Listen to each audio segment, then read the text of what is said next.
For my second field report, I wanted to talk about Ethel Cain's recent album, Preacher's Daughter. I'm just going to read from the Wikipedia page all of the genres that this album fits into.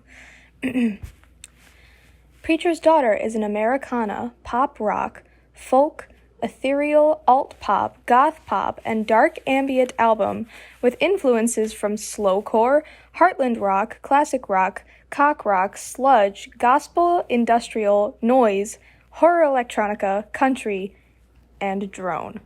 This is a concept storytelling album about a character named Ethel Cain. Ethel Cain is not the name of the actual artist. I'm going to botch this pronunciation, but the real singer-songwriter's name is Hayden Anhedonia, I think. The album was released in May of 2022, and oh my god, it's incredible. I just recently saw actually a TikTok about it, about one of the songs in the album that is particularly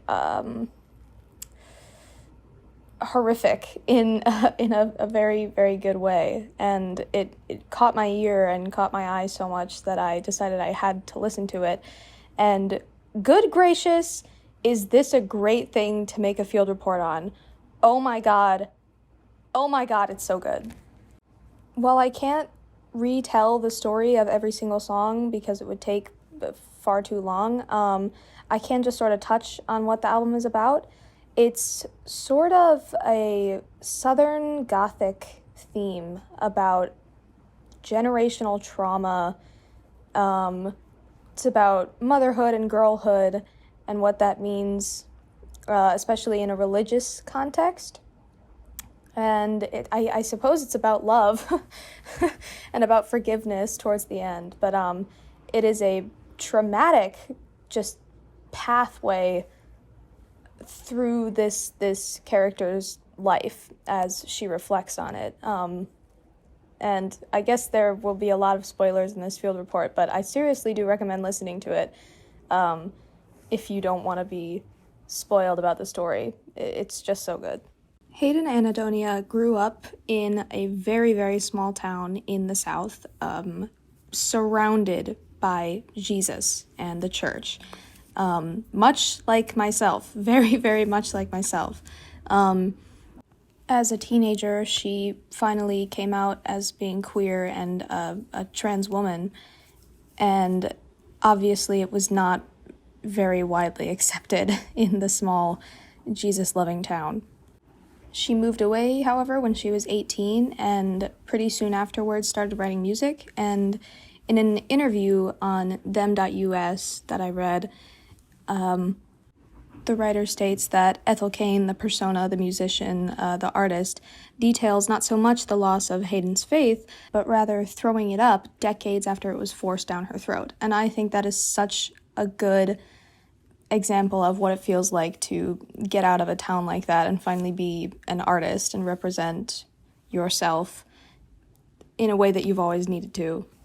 Ethel released 3 EPs before the album Preacher's Daughter: Carpet Bed, Golden Age, and Inbred, and they all have similar subject matters, but I don't think that they really compare to Preacher's Daughter. I haven't listened to them entirely, but I have given them listens, just sort of dove into them briefly.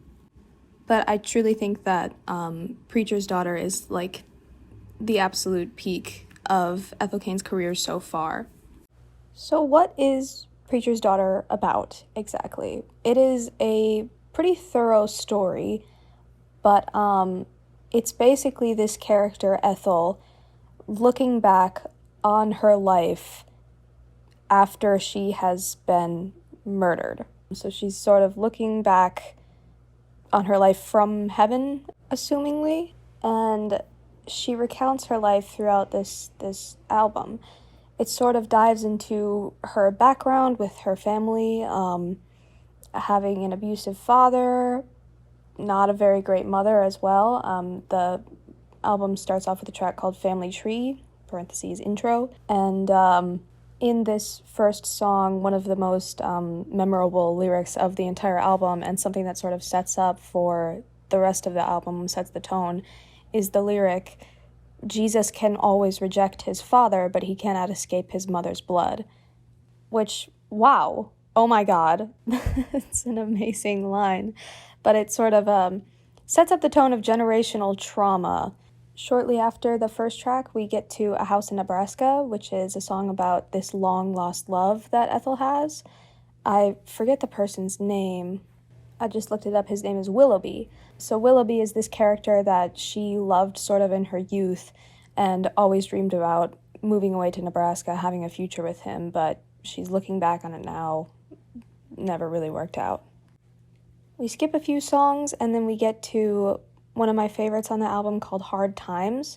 It immediately follows the track called Family Tree, in which apparently Ethel learns the information that she used to be sexually abused by her father, but supposedly has no recollection of it, and Hard Times is sort of her dealing with the trauma as it catches up to her. And I just gotta say, if at this point in the album you hadn't been crying already, this is where it will get you. This is where it always gets me. The end of this song is just so beautiful and absolutely tragic to me. There's just a repeated chorus where she says, "I'm tired of you still tied to me."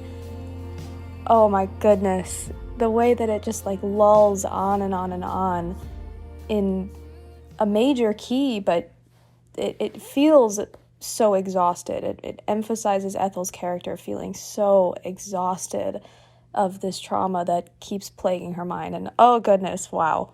It really gets to me. Then we get to Thoroughfare and Gibson Girl, in which Ethel has driven away and hitchhiked and gotten a ride from this new character named Isaiah, who's, I guess, sort of like a hipster, and they dream of going to California, and so, why keep it a dream? Why not do it? So they do. And Gibson Girl is sort of where things get dark, very dark. They start to take a turn in the album, and it's about Ethel working for Isaiah in California as a sex worker. And Gibson Girl, the song, sort of has this this cover-up of empowerment and like female empowerment, but it is soon very obvious that she's being taken advantage of again. In the next track, Ptolemy? I think I could have butchered that pronunciation as well, but I think it's Ptolemy, and oh wow, this song. This is the song that I saw on TikTok, that I heard, that really, really caught my ear and made me want to listen to this album in the first place. And I think it still remains my favorite song, but it is very hard to listen to. It's just very, very heavy, and I'll tell you why. It starts out with this low, almost robotic humming and lulling that immediately sounds nightmarish, and we figure out why. It's because Ethel has been basically poisoned by Isaiah. She's been given far too many drugs, and she's essentially on a bad trip, and she's dying in this song. It's extremely, extremely intense, so I'm not gonna go too much into it. I'm just gonna play my favorite clip of it if YouTube will let me without getting copyrighted. But if it does let me play, I'll just warn you now that there is an extremely loud scream, so just be prepared when we turn down the volume a little bit.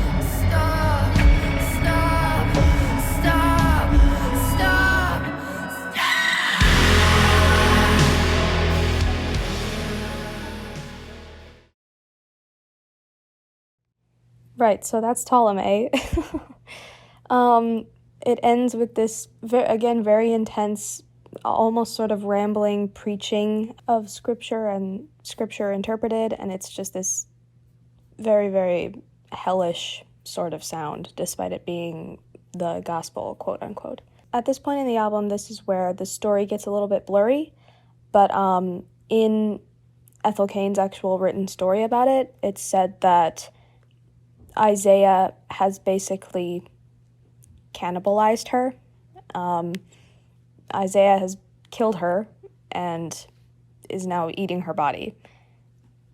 Like I said, it's bad. It's intense. It's not for the faint of heart, and as much as I love it, I don't think I'd be able to consume this entire album consistently.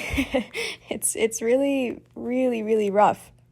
But I think the absolute beauty of it makes up for it entirely. It is so gorgeous.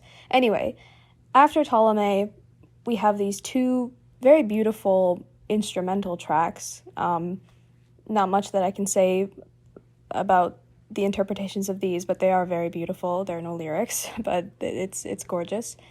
And then we get to the last two tracks, Sun-Bleached Flies and Strangers.